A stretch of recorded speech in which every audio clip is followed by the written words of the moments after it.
My name is Kailash. I am an atheist. My question is, why do Muslims believe that Jesus is born without any biological father when there is a Quran says that Allah says that he is the originator of heaven and earth? How come he can have a son without any consort? We asked the question that Muslims believe that Jesus Christ, peace be upon him, was born without any biological father. But the Quran says, how shall Almighty God have a son when he doesn't have a wife? As far as the miracle of Isa alayhi salam, Quran says in Surah Al-Imran chapter 3 verse number 47, when Maryam alayhi salam says, Mother Mary, that how shall I have a son when no man has touched me? The reply comes back, Angel Gabriel, فَإِذَا قَضَى أَمْرًا فَإِنَّمَا يَقُلْ فَيَكُونُ. When Allah decrees a matter, He just said to it, be and it is. Similarly, in Surah Al-Imran chapter 3 verse number 59, Allah says, إِنَّ مَثَلَ إِيسَى إِنَّ اللَّهِ كَمَثَلِ آدَمَ خَلَقَ مِن تُرَابٍ ثُمَّ قَالَ لَهُ كُن فَيَكُونُ.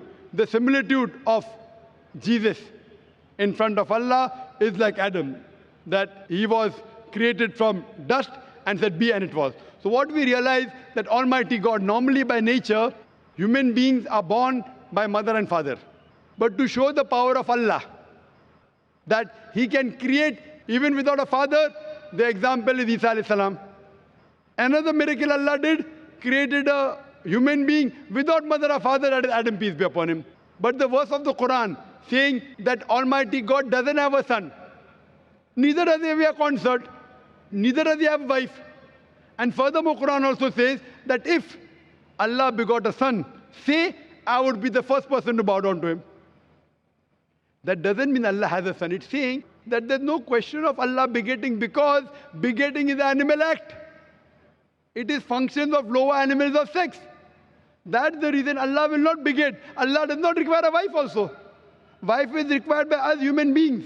Mating is the function of no animal of sex. So these verses of the Quran, that if Allah has a son, I would be the first to born, is negating that Allah can never have a son. Neither does Allah require a wife. So these are concepts of the Quran trying to say, don't belittle Allah by saying Almighty God has a wife or has a son. It is not the dignity of Allah who is so gracious to have a son or to have a wife. Wa akhiru dawana, alhamdulillahi rabbil alameen.